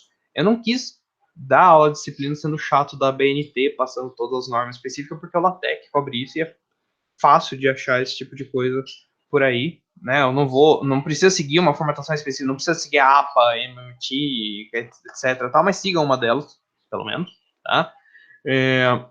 Devem ter as sessões principais que a gente discutiu na aula hoje: resumo, introdução, revisão, desenvolvimento, conclusão, referências. Tem que estar coeso, bem escrito, interessante, né, galera? Tem um pessoal que está com uma dificuldade de escrita muito grande. Dá um jeito, tá, galera? Assim, estamos na faculdade, né? Em teoria vocês viram que português estudaram muitos anos aí português. Se o português tá meio ruim, se vira, né? Sendo bem sincero, a gente tá na faculdade. Todo mundo aqui deveria estar muito bem alfabetizado, escrevendo bem afins, e tem uns textos lá que tava difícil, né? Assim, galera, claro, errinho sempre deixa, a gente escreve na pressa, eu sei que vocês têm muitas outras disciplinas, tal, eu não vou ficar enchendo o saco sobre isso, né? Um errinho ou outro de gramática ali, eu esqueci uma palavra, comi um negócio, desde que dê pra entender, tudo bem. Só que tinha umas coisas que eu não consegui entender, tá, galera? E aí, se eu não consigo entender, eu não faço milagre, né? Eu não consigo avaliar um negócio que não dá pra entender o que tá escrito, né? Então, é complicado, né? Aí, acontece, galera. Então, assim, toma cuidado disso, dá uma revisada e tal. E aí, o que acontece, né? Além disso, eu tinha combinado com vocês a apresentação oral do projeto, aproximadamente 5 minutos. E aí, nesse caso, então, da apresentação, galera, vocês não vão ter tempo de focar em revisão, detalhes de desenvolvimento, nem nada. O que geralmente a gente faz nessas apresentações? Usa muita imagem, né? É legível. Se você apresentar uma imagem, você explica o que é imagem. Se você apresentar uma tabela, você explica o que está na tabela. Você não joga a tabela e fala, essa é a tabela 3, e passa, tá? Não façam isso. Fonte grande, pelo menos tamanho 18 nos slides, pelo amor de Deus, né? Ninguém é obrigado a ler fonte de formiga. E sempre que você apresentar a tabela, dado você discute. Apresentou uma fórmula, você discute a fórmula. Você fala, essa é a fórmula 1 e passa do outro, né? Vocês vão apresentar, então, o projeto e vão focar em introduzir o contexto e a relevância, resumir a revisão em uma tabela comparativa ou citar 1 ou 2 artigos mais relevantes no máximo, nesse caso, tá? Pontuar as partes mais importantes do desenvolvimento, focar nos resultados mais importantes e concluir brevemente, tá? Isso é o que eu espero da apresentação de vocês. Vai ter mais detalhes nas disciplinas, mas eu tenho uma questão importante para definir com vocês, que eu sei que não veio a maioria e tal, mas metade da turma já não tá vindo faz tempo mesmo. O que eu queria conversar com vocês, galera? Eu tinha falado de separar as 2 últimas aulas para a gente ver as apresentações durante a aula. Só que eu sei que em ensino à distância, foda ficar calmo, inquieto no quarto durante a aula inteira, pode dar problema de internet, pode dar um monte de coisa e tal, eu não quero prejudicar ninguém com isso.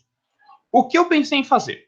Se vocês puderem, vocês gravarem, usa o OBS, por exemplo, que é um software muito bom para isso, grava a apresentação de 5 minutos, entrega, né, disponibiliza no YouTube, e a gente vai fazer aquele esquema, né, dos coleguinhas darem uma olhada na apresentação também e tal. Então, o que eu vou fazer, o que eu pensei em fazer, né, o que eu acho que vai ser mais legal. Eu vou dar 1 mês, né, para vocês entregarem o paper, certo? Então, aqui, né, lá para o dia 6 aqui, é o que eu iria pedir para vocês entregarem o paper, certo? E também, se vocês puderem, a apresentação, mas eu vou dar um tempinho a mais aí para apresentação, lá até no máximo dia 3, tá? E o que, que eu vou pedir, então, para vocês nesse caso?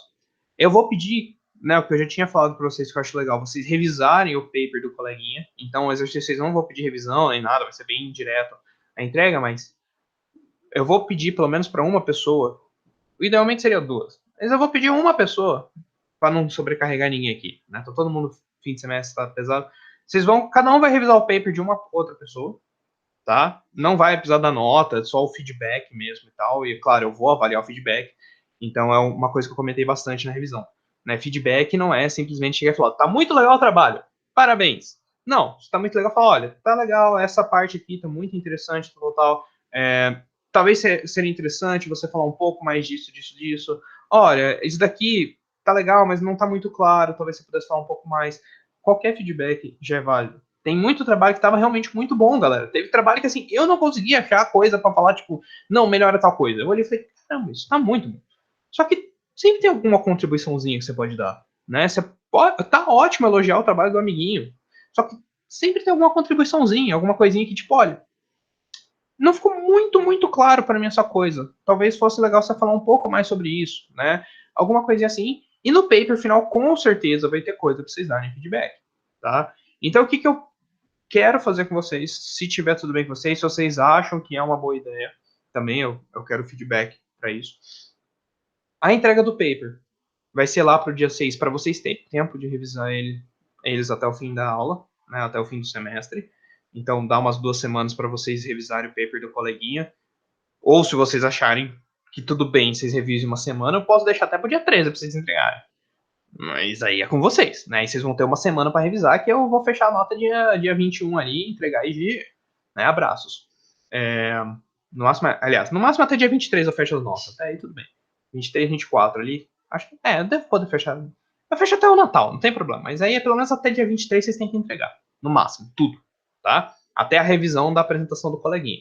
Então, o que eu pensei é o paper lá pro dia 6, a apresentação dá mais uma semana lá pro dia 13, a revisão dos dois, né, que vocês derem os coleguinhas até, no máximo, aí eu acho que é o dia 23 que acaba as aulas oficialmente, ou é dia 21, não lembro, mas eu deixo até aí, e aí eu corrijo tudo, papapá, e até o Natal eu tento entregar as notas de todo mundo e férias, e espero que ninguém fique de rec. O que vocês acham, galera? Melhor gravar o vídeo ou vocês falam, não, vamos apresentar na aula mesmo, é isso, a gente vai apresentar na aula e tal. Porque se vocês gravarem o vídeo, o que eu pensei é deixar a aula livre para vocês irem trabalhando, tirar dúvida de vocês e tal.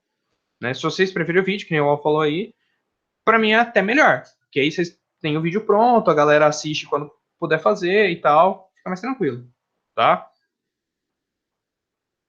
Eu acho que o vídeo fica mais prático, acho que todo mundo acha melhor.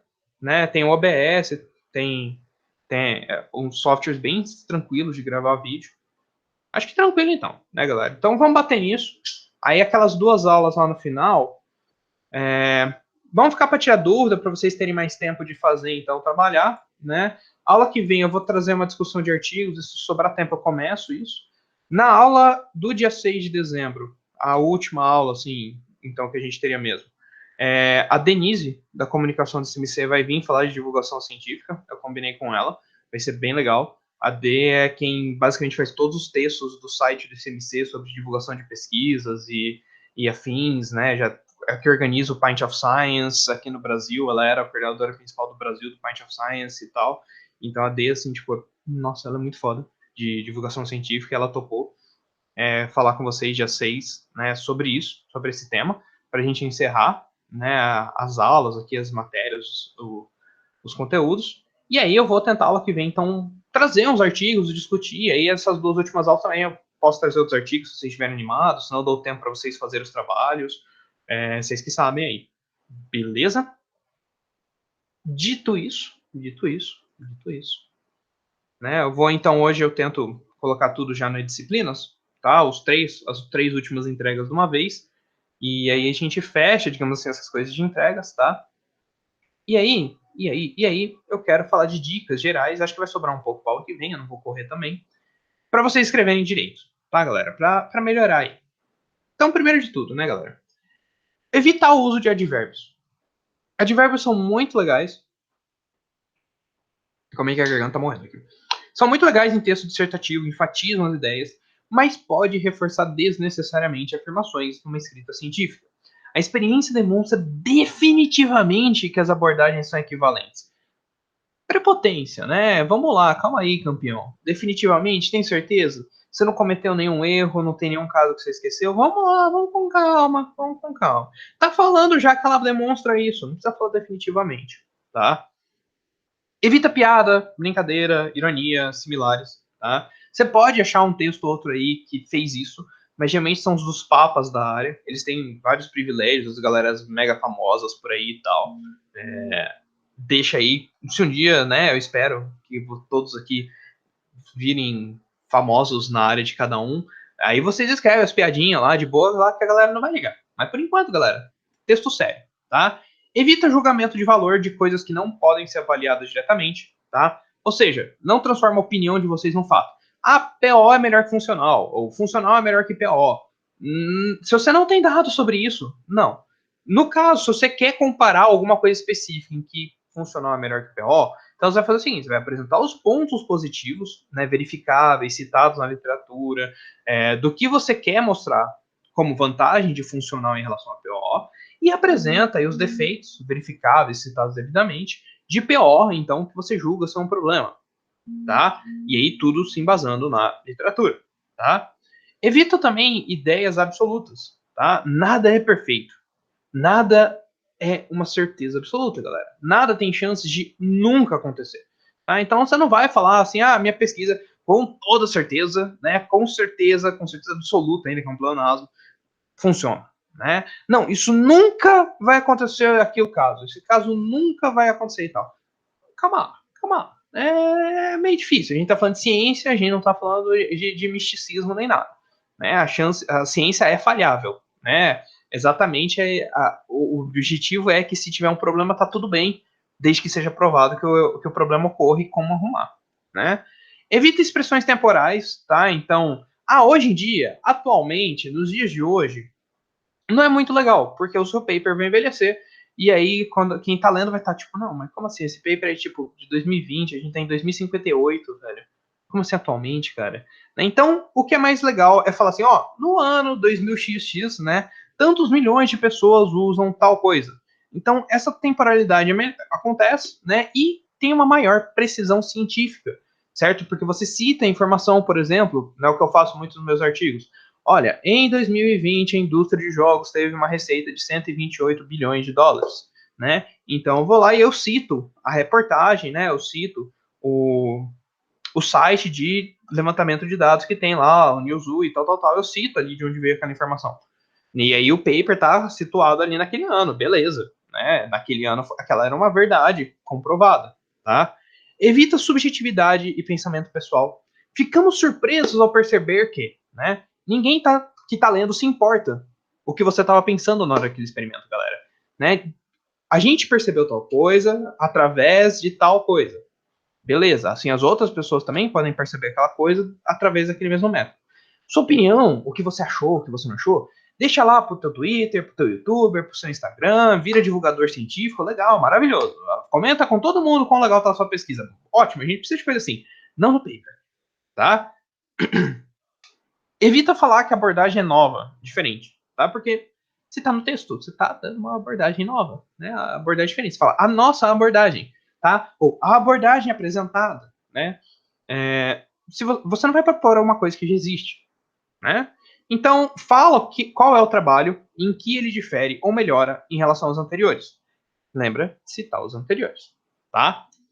Não usa a palavra como obviamente, claramente, tá? Porque isso pode insultar o leitor, certo? Porque se é óbvio, não precisa estar no texto, né? Se você está falando óbvio, por que você está falando o óbvio?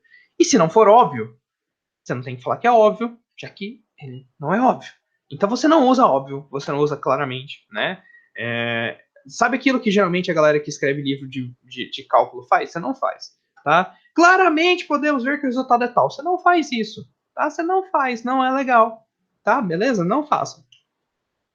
Evita coisas como na verdade, né? Tipo, e na verdade podemos ver que o resultado tal, tal, tal. Tipo, então quer dizer que o resto do texto não era verdade? fica estranho, tá? É uma frase assim que fica meio estranha. No português, aqui é bem importante, galera, uma coisa bem importante, tá? Nos textos de vocês, muita gente estava fazendo errado. Claro que eu não escutei nota disso nem nada dessa parte aqui, não tinha porquê, mas ó, em português, textos científicos geralmente são impessoais, em terceira pessoa, tá? Nos textos de vocês sobre o projeto, afins, escrevam em terceira pessoa, tá? Pode-se observar, com os dados levantados, foi observado, tal, impessoalidade, tá? Não usem, eu vi isso, eu fiz tal coisa, eu acho que. Inclusive, tem uma galera que foi super informal ali, do tipo, eu pesquisei as coisas, e aí eu achei isso daqui, e aí eu não sei o que, galera. Não é um relatório, é uma escrita sobre algo científico, tá? Não é um relatório pessoal. E aí no inglês, né, evita a terceira pessoa, ao contrário, tá? No inglês você fala a minha pesquisa, tá? Isso é muito importante. Então quando vocês forem escrever um paper, alguma coisa em inglês, nosso projeto, nós verificamos, nós experimentamos, nós fizemos, porque eles têm a mentalidade totalmente inversa à nossa, né? Eles falam, aqui não, o texto é a pesquisa, né? A pesquisa ali que tem que fazer, não importa quem fez. Lá é tipo, quem fez a pesquisa? Foi você que fez, não foi? Então você assume a responsabilidade da sua pesquisa. Você fala que você fez aquilo, né? Então isso é muito importante, tá, galera? Se vocês escreverem em terceira pessoa num texto para paper em inglês, vocês vão tomar xingo. Então, toma cuidado. Toma muito cuidado também com escrever muitos, todos, alguns, nenhum, né? Tenha certeza de que a prova da afirmação está correta quando vocês forem escrever isso no artigo, tá? Se não tiver, não use esses pronomes. Muitas pessoas não usam senhas fortes. De onde vem? Você pode substituir isso, né, como, segundo o Hacker 2020, né, a fonte, a maioria das pessoas usa senhas fracas. E aí você tem que ver, claro, que é um trabalho confiável, né? Você não vai citar um texto do Medium, né? Você não vai testar um post do Twitter, né? Ali você vai pegar uma publicação, uma reportagem de um jornal mais famoso, né? Ou só se for alguém assim super famoso na área, você pode até talvez citar um blog pessoal dessa pessoa com riscos, tá? Porque a ciência não é para depender de deuses da ciência e tal. Então você precisa citar algo confiável, tá? Escreva em voz ativa, tá? Os usuários reportaram dificuldade em usar o app. Não usa voz passiva, né? Por exemplo, dificuldade em usar o app foi reportada por usuários. Né? Não é tão legal, certo? A voz ativa é mais interessante, é mais clara de ler, melhor. Os usuários reportaram dificuldade, certo? Se você começa a levar a sua dificuldade em usar o app, foi reportada por usuários. Então, tipo, você vai ver que o usuário que reportou fica mais difícil de ler. Isso é legal, é bonito para você usar em texto, né, de livros, né, textos mais de entretenimento e tal, para deixar a escrita rebuscada, mas a gente não quer. Cato Luiz Beck confiável, né? O meu Twitter posso citar o meu Twitter, sim, confiável, né? Mas assim, o texto científico, galera, não é para escrever rebuscado. Né? Claro, escreva bonito, escreva formal, escreva corretamente, mas não precisa escrever de modo rebuscado porque atrapalha o entendimento algumas vezes. Tá? Então tem que tomar cuidado com isso. Sempre buscando clareza em transmitir as informações. Deem preferência na escrita no tempo presente, tá? Então, fulano apresenta os dados da pesquisa, os dados do usuário são coletados por formulários, tá? E no caso de experimentos que já ocorreram, a gente até pode usar o passado. Né? Então, os dados foram coletados? Pode, tá? E ninguém vai te matar se você usar o passado nem nada, mas é mais legal usar a ideia do presente, tá?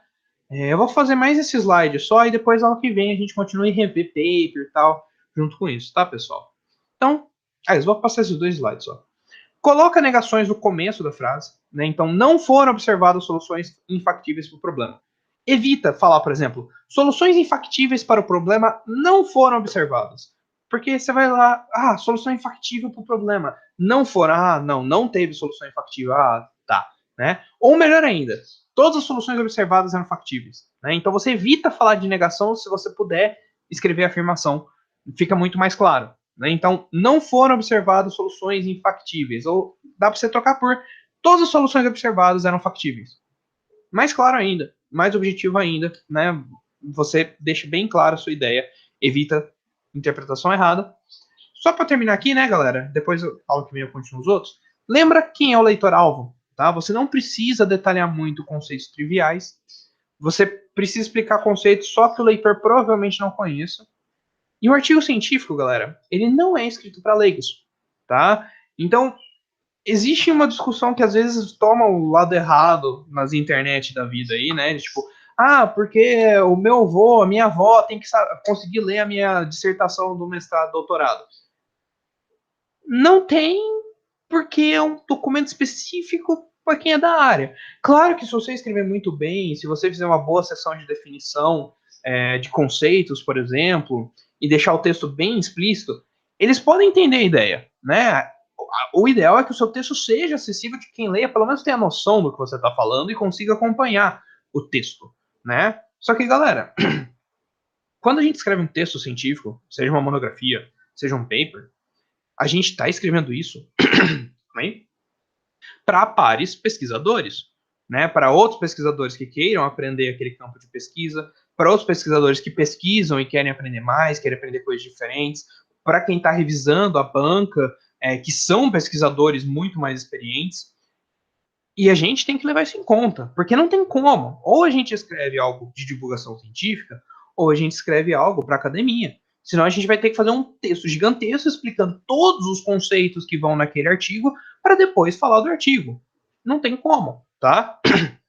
Mas um texto de divulgação científica, na outra via, não é para especialista. Então,